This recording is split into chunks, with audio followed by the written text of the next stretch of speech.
Second phase कुठली असेल तर proliferative phase, also called as a follicular phase, also called as a post menstrual phase. आता इथं एक पॉईंट लक्षात काय ठेवायचं आहे, तर ही जी मेनस्ट्रुअल फेज आहे ही 1 to 4 डेजपर्यंत कंप्लीट होत असते. त्यानंतरची ही जी फेज आहे सेकंड फेज, ही फेज कधी कंप्लीट होते तर 5 to 13 डेजमध्ये कंप्लीट होते. आता ह्याच्याबद्दल महत्त्वाचं काय लिहायचं आहे, तर याच्यामध्ये जो फर्स्ट फेजमध्ये FSHची म्हणजे FSHच्या अंडर जो ऑस्ट्रोजन आणि प्रोजेस्टेरॉनची लेवल असते ही काय झाली आहे, डिक्रीज झालेली आहे. ही डिक्रीज झालेली लेवल या फेजमध्ये म्हणजे सेकंड फेजमध्ये काय होते, स्लाइटली इन्क्रीज होते. इन्क्रीज झाल्यामुळं हा जो एंडोमेट्रियमचा वॉल असतो जो फर्स्ट फेजमध्ये 1 mm मध्ये कन्वर्ट झालेला असतो ब्रेकडाऊन झाल्यामुळं, तर ही जी वॉल असते ही वॉल काय होते, स्लाइटली थिक होते आणि थिक होऊन ती किती होते, 3 to 5 mm मध्ये होते. म्हणजे हा पहिला पॉईंट झाला. सेकंड पॉईंटमध्ये काय लिहिणार आहे आपण, तर हा जो FSH असेल किंवा ऑस्ट्रोजन असेल, हा ऑस्ट्रोजन काय होतं, ह्याची लेवल काय होते, इन्क्रीज होते फॉर अ प्रोलिफरेशन. आता प्रोलिफरेशन म्हणजे काय, तिसऱ्या पॉईंटमध्ये लिहायचं आपल्याला की ओव्हॅरियन सायकलमध्ये इफेक्ट काय होतो. आता आपण ज्यावेळेला मेनस्ट्रुअल फेज पाहिला होता, मेनस्ट्रुअल फेजमध्ये काय सांगितलं आपण की युटेरियनची वॉल जी असते ही वॉल काय होते, फुल्ली रप्चर्ड होते आणि रप्चर्ड होऊन याच्यामधलं अनफर्टिलाइज्ड ओव्हम प्लस तिथं जे म्युकस असेल, जे सेल डेब्रिज असेल, हे काय होतं, वजानामधून रिमूव्ह होतं. हे ज्यावेळेला फर्स्ट फेजमध्ये ज्यावेळेला 1 to 4 डेजमध्ये कंप्लीट होत असतं, त्यावेळेला लास्ट जो डेज असतो, ह्या लास्ट डेजमध्ये सेकंड जी ओव्हरी असते, म्हणजे ही जी फर्स्ट फेज आहे ती फर्स्ट फेज जर या ओव्हरीचा यूज केला असेल तर सेकंड फेजमध्ये या ओव्हरीचा यूज केला जातो आणि या सेकंड ओव्हरीमधून दुसऱ्या ओव्हमची डेव्हलपमेंट सुरू होते. कारण जो फर्स्ट ओव्हम असतो हा अनफर्टिलाइज झाल्यामुळे तो रिमूव्ह केलेला असतो आणि त्याच्याच लास्ट डेजला काय होतं, तर दुसऱ्या ओव्हरीमधून दुसऱ्या ओव्हमची डेव्हलपमेंट सुरू होते. मग तिथं त्यावेळेला number of primordial follicles are converted into secondary follicles. ठीक आहे. मग हे जे सगळे सेकंडरी फॉलिकल्स असतात, हे सेकंडरी फॉलिकल्स पुन्हा ग्राफियन फॉलिकलमध्ये डेव्हलप होऊ शकत नाही. म्हणजे तुम्हाला इथं आणखीन एक पॉईंट काय लक्षात ठेवायचा आहे, तर ही जी प्रोलिफरेटिव्ह फेज आहे ही प्रोलिफरेटिव्ह फेज स्पेशली कुठं होते, तर ओव्हरीच्या आतमध्ये होत असते. आणि ओव्हरीच्या आतमध्ये जो आपण TS ऑफ ओव्हरी स्टडी केला होता त्याच्यामध्ये आपण एक पॉईंट सांगितला होता बघा, primordial follicle is converted into primary follicle, त्यानंतर सेकंडरी फॉलिकल, त्यानंतर टर्शरी फॉलिकल आणि लास्टली ग्राफियन फॉलिकल और मॅच्युअर फॉलिकल. मग ही जी डेव्हलपमेंट होत असते ही डेव्हलपमेंट स्पेशली कुठल्या फेजमध्ये होते, तर प्रोलिफरेटिव्ह फेजमध्ये. कारण जी प्रीमॉर्टियल फॉलिकल असते त्या प्रीमॉर्टियल फॉलिकलवर ज्या काही ग्रॅन्युलर सेल्स असतात ह्या कंटिन्यू डिवाइड होत जातात आणि मग त्याचं मॅच्युरेशन होतं. मग जे डिवायडेशन होत असतं ह्या डिवायडेशनला स्टिम्युलेशन करण्यासाठी कोण इम्पॉर्टंट असतो, तर FSH असतो. आणि हा FSH सेकंड फेजमध्ये काय होतं, इन्क्रीज होतो आणि इन्क्रीज झाल्यामुळं इथल्या ज्या प्रीमॉर्टियल फॉलिकलच्या ज्या काही नंबर ऑफ ग्रॅन्युलर सेल्स असतात ह्या काय होतात, डिवाइड होतात आणि डिवाइड होऊन तिथं काय होतो, ग्राफियन फॉलिकल मॅच्युअर्ड होतो आणि तो मॅच्युअर्ड व्हायला मिनिमम 5 to 13 डेज इथं लागत असतात. ठीक आहे. म्हणजे हे तुम्हाला इथं लक्षात ठेवायचं आहे. नेक्स्ट पॉईंट तुम्हाला एक्स्ट्रा इथं काय लिहायचं आहे, तर आपण काय सांगितलं की जी फर्स्ट फेज आहे मेनस्ट्रुअल फेज, ज्याच्यामध्ये 1 to 5 डेजमध्ये काय होतं किंवा 1 to 4 डेजमध्ये काय होतं, ब्लिडिंग होत असतं. आणि ब्लिडिंग होत असताना जे लास्ट डेज असतो ह्या लास्ट डेजमध्ये काय होतं, primordial follicle, number of primordial follicle are converted into secondary follicles. पण secondary follicles, all secondary follicles are not used in the ovulation process. मग तिथं काय केलं जातं, फक्त एकच ग्राफियन फॉलिकल यूज केला जातो. मग बाकीचे जे काय मॅच्युअर झालेले सेकंडरी फॉलिकल्स असतात ह्या सगळ्या सेकंडरी फॉलिकल्सला काय करावं लागतं, डिजनरेट करावं लागतं. मग जी काय डिजनरेशनची प्रोसेस असेल बघा, म्हणजे एकदा सांगते, मेनस्ट्रुअल फेज जी आहे ही मेनस्ट्रुअल फेज 1 to 4 डेजमध्ये कंप्लीट होत असते. मग त्यातला जो लास्ट डेज असतो ह्या लास्ट डेजमध्ये दुसऱ्या ओव्हरीमध्ये प्रीमॉर्टियल फॉलिकल मॅच्युअर्ड व्हायला सुरुवात होते. मॅच्युअर्ड झाल्यानंतर number of primordial follicles are converted into secondary follicles, but all secondary follicles are not develop into a Graafian follicle. म्हणजे सगळे सेकंडरी फॉलिकल्स ग्राफियन फॉलिकलमध्ये डेव्हलप होऊ शकत नाही, त्यातला कुठला तरी एकच फॉलिकल डेव्हलप व्हावा लागतो. मग तिथं जे काही अदर सेकंडरी फॉलिकल्स डेव्हलप झालेले असतात ह्या सगळ्या सेकंडरी फॉलिकल्सला डिजनरेट करावं लागतं. मग ते जे डिजनरेशन करण्याची प्रोसेस आहे दॅट इज कॉल्ड ॲज ॲट्रेशिया. हा पॉईंट तुम्हाला लक्षात ठेवायचा आहे. ठीक आहे. नंतर लास्ट पॉईंटमध्ये तुम्हाला काय लिहायचं आहे, तर ही जी एंडोमेट्रियमची वॉल असते ही एंडोमेट्रियमच्या वॉल बरोबर एंडोमेट्रियमच्या सेल प्लस एंडोमेट्रियम किंवा युटेरियन ग्लँड्स असतात किंवा network of a blood vessel असतं, हे देखील under the influence of FSH काय होत असतं, डेव्हलप होत असतं. हे सगळं कुठं होतं, तर प्रोलिफरेटिव्ह फेजमध्ये होत असतं. म्हणजे इथे तुम्हाला लक्षात काय ठेवायचं आहे, प्रोलिफरेटिव्ह फेज ही स्पेशली कुठं होते, फक्त ओव्हरीच्या आतमध्ये होते आणि या ओव्हरीची जी डेव्हलपमेंट असते ही पूर्ण डेव्हलपमेंट ह्या प्रोलिफरेटिव्ह फेजमध्ये होते. आणि एक सर्वात महत्त्वाचं लक्षात ठेवा, प्रोलिफरेटिव्ह म्हणजे काय, तर डिवायडेशन. आणि डिवायडेशनमध्ये जो काही प्रीमॉर्टियल फॉलिकल असतो हा डेव्हलप होत असतो. एवढे फक्त पॉईंट तुम्ही लक्षात ठेवू शकता. ठीक आहे. आता त्यानंतर थर्ड फेज कुठली असेल तर ओव्ह्युलॅटरी फेज. ही जी ओव्ह्युलॅटरी फेज आहे ही 4 फेजेसमध्ये सर्वात लहान म्हणजे शॉर्टेस्ट फेज आहे, कारण ही फक्त 1 डेजमध्ये कंप्लीट होते. आणि ह्या 28 डेजमधले जो 14 डे असतो म्हणजे 14वा दिवस असतो, या 14 डेला काय होते ही ओव्ह्युलॅटरी फेज कंप्लीट होते. म्हणजे तुम्हाला इथे लक्षात काय ठेवायचं आहे, मेनस्ट्रुअल फेज 1 to 4 डेजमध्ये होते. त्यानंतर प्रोलिफरेटिव्ह फेज ही 5 to 13 डेजमध्ये होते. आणि थर्ड फेज आहे ओव्ह्युलॅटरी फेज ही 14 डेजला होते.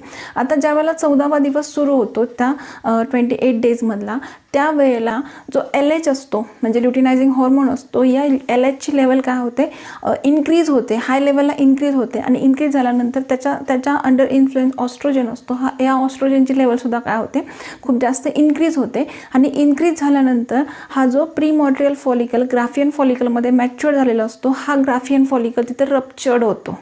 म्हणजे 14व्या दिवशी काय होतं हे तुम्हाला काय लिहायचं इथे, तर LH आणि ऑस्ट्रोजनची लेवल काय होते हाय लेवलला इन्क्रीज होते. आणि इन्क्रीज झाल्यामुळं जो ग्राफियन फॉलिकल असतो, हा ग्राफियन फॉलिकल काय होतं रप्चर्ड होतो. आणि रप्चर्ड होऊन त्याच्यामधून जो ओहम असतो, हा ओहम काय होतो रिलीज होतो. ठीक आहे. आणि रिलीज कुठं होतो तर पेल्विक कॅव्हिटीमध्ये होतो. आणि तो रिलीज झाल्यानंतर त्याला कॅच करायला तिथं फॉलोपियन ट्यूबच्या फिमरी असतात. हे आपण already internal genitalia of a female reproductive सिस्टममध्ये स्टडी केलेला आहे. म्हणजे इथं फक्त तुम्हाला काय लिहायचं आहे तर इफिन फॉलिकल असतो, हा ग्राफियन फॉलिकल काय होतो रप्चर्ड होतो आणि ओहम काय केला जातो रिलीज केला जातो. एवढंच फक्त ह्या 1 डेजमध्ये होत असतं. आता हे लास्ट फेजचं नाव काय असेल secretory phase, also called as a luteal phase. जी फेज 28 डेजमधल्या 15 to 28 डेजमध्ये कंप्लीट होते. म्हणजे मिनिमम ही फेज कंप्लीट व्हायला 14 डेज लागतात.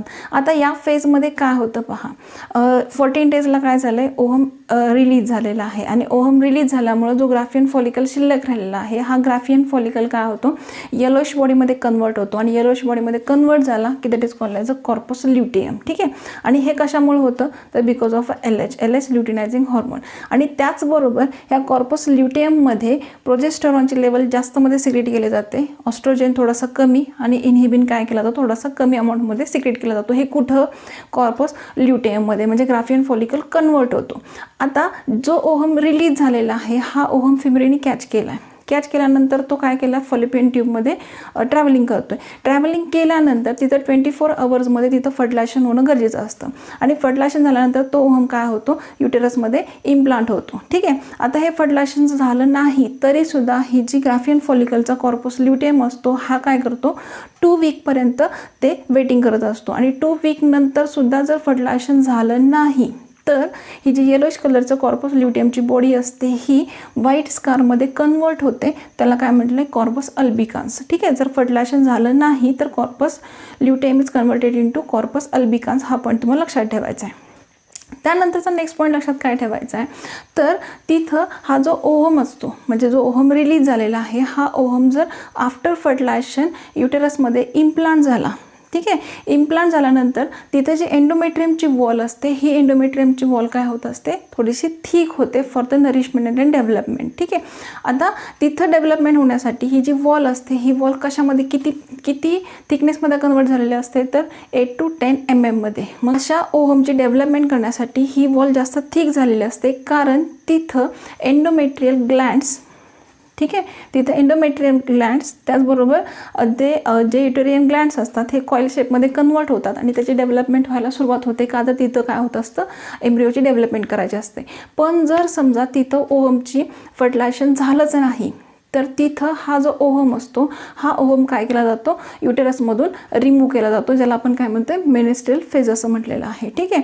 आता ज्या वेळेला इथं इम्प्लांटेशन होतं म्हणजे तिथं फर्टिलायझेशन झालेलं आहे आणि फर्टिलायझेशन झाल्यानंतर तो जो ओहम असतो, तो जो एम्ब्रिओ असतो, हा एम्ब्रिओ काय होतो युटेरसमध्ये इम्प्लांट होतो. आणि इम्प्लांट झाल्यानंतर त्या फिमेलच्या बॉडीमध्ये जी प्रेग्नन्सी आहे ही प्रेग्नन्सी डायग्नॉसिस होते. मग डायग्नॉसिस होण्यासाठी त्या फिमेलच्या बॉडीमध्ये एक फ्लुइड सापडतं. त्या फ्लुइडचं नाव काय असेल तर ह्युमन कोरिओनिक गोनाडोट्रोपिन फ्लुइड असं म्हणता येणार नाही. हे एक मटेरियल सापडतं त्याला काय म्हटलं HCG.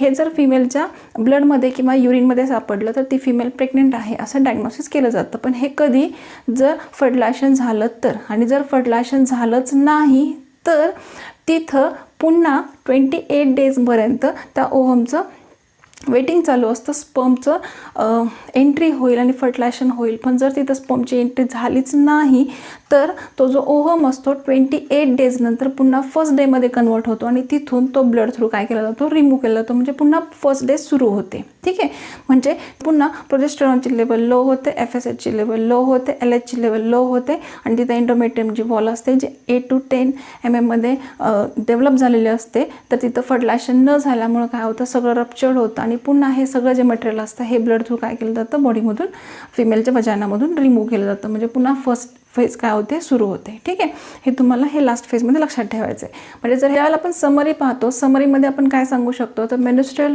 Cycle is completed into 4 phases. त्यातली फर्स्ट फेज असेल मेन्स्ट्रुअल फेज, सेकंड असेल प्रोलिफरेटिव्ह फेज, थर्ड असेल ओव्युलेटरी फेज आणि फोर्थ असेल सिक्रिटरी फेज. ठीक आहे, त्यातली मेन्स्ट्रुअल फेज ही 1 to 4 डेजमध्ये कंप्लीट होते. त्यानंतर सेकंड फेज प्रोलिफरेटिव्ह फेज ही 5 to 13 डेजमध्ये कंप्लीट होते. ओव्युलेटरी फेज थर्ड फेज ही 14 डेजला कंप्लीट होते आणि फोर्थ आहे ती सिक्रिटरी फेज ही 15 to 28 डेजमध्ये कंप्लीट होते. ह्या चारहींमधले सर्वात शॉर्टेस्ट फेज कुठली असेल तर ओव्युलेटरी फेज. याच्यामध्ये मेन्स्ट्रुअल फेजला FSHची लेवल कमी होते, एंडोमेट्रियम फुल्ली रप्चर्ड होतो आणि रप्चर्ड झाल्यानंतर जो ओव्हम असतो अनफर्टिलाइज्ड ओव्हम असतो हा सेल डेब्रिज बरोबर काय करतो, ब्लड थ्रू पूर्णपणे रिमूव्ह केला जातो. हे फर्स्ट फेजमध्ये होतं. सेकंड फेजमध्ये काय होतं, सेकंड फेज फुल्ली ओव्हरीच्या आतमध्ये होत असते. Primordial follicle is develop into Graafian follicle with the help of FH follicle stimulating hormone जो असतो, ह्या फॉलिकल स्टिम्युलेटिंग हॉर्मोन्समुळे तिथे ज्या सेल्स असतात ग्रॅन्युलर सेल्स ह्या काय होतात, डिवाइड होतात आणि डिवाइड झाल्यामुळं प्रीमॉट्रियल फॉलिकल ग्राफियन फॉलिकलमध्ये डेव्हलप होतो. ठीक आहे, आणि त्याच वेळेला एंडोमेट्रियमची वॉल काय होते, थोडीशी थिक होते आणि थिक होऊन ती 3 to 5 mm मध्ये कन्वर्ट होते. ठीक आहे, त्यानंतर थर्ड फेज होते ओव्युलेटरी फेज. ओव्युलेटरी फेजमध्ये LHची लेवल अचानकपणे खूप जास्त वाढते आणि खूप जास्त वाढल्यामुळं तिथं जो ग्राफियन फॉलिकल असतो हा रप्चर्ड होतो आणि ओव्हम काय होतो, रिलीज होतो. ठीक आहे, आणि लास्टची फेज होते. लास्ट फेजमध्ये काय होतं, लास्टची फेज होती सिक्रिटरी फेज. तर ती फेज जी आहे ही 14 डेजमध्ये कंप्लीट होते आणि त्या फेजमध्ये काय होतं, तर जो ओव्हम रिलीज केलेला असतो हा ओव्हम काय होतं, फ्लेमिन ट्यूबमध्ये तिथं वेटिंग चालू असतं. जर तिथं बाय चान्स फर्टिलायझेशन झालं आणि त्याचं जर इम्प्लांटेशन झालं तर तिथं HCG ह्युमन कोरिओनिक गोनेडोट्रॉपिन नावाचं मटेरियल रिलीज केलं जातं आणि तिथं प्रेग्नन्सी फॉर्म होत असते आणि त्यानंतर तिथं कॉर्पस ल्युटियम स्वतःची लाईफ इन्क्रीज करतो. येलोश कलरची बॉडी असते, प्रोजेस्टेरॉनचं सिक्रेशन केलं जातं आणि जर समजा तिथं फर्टिलायझेशन झालं नाही तर जो तो ओव्हम असतो तो ओव्हम एंडोमेट्रियमच्या वॉल सकट ते सगळं रप्चर्ड होतं आणि पुन्हा फर्स्ट फेज सुरू होते. ठीक आहे, ही झाली मेन्स्ट्रुअल सायकल. त्या पॉईंटमध्ये तुम्हाला काही क्युरीज असतील तर मला नक्की कमेंट बॉक्समध्ये मेन्शन करा. व्हिडिओ जर आवडला तर नक्की लाईक करा, शेअर करा आणि सबस्क्राईब करा. Thank you very much.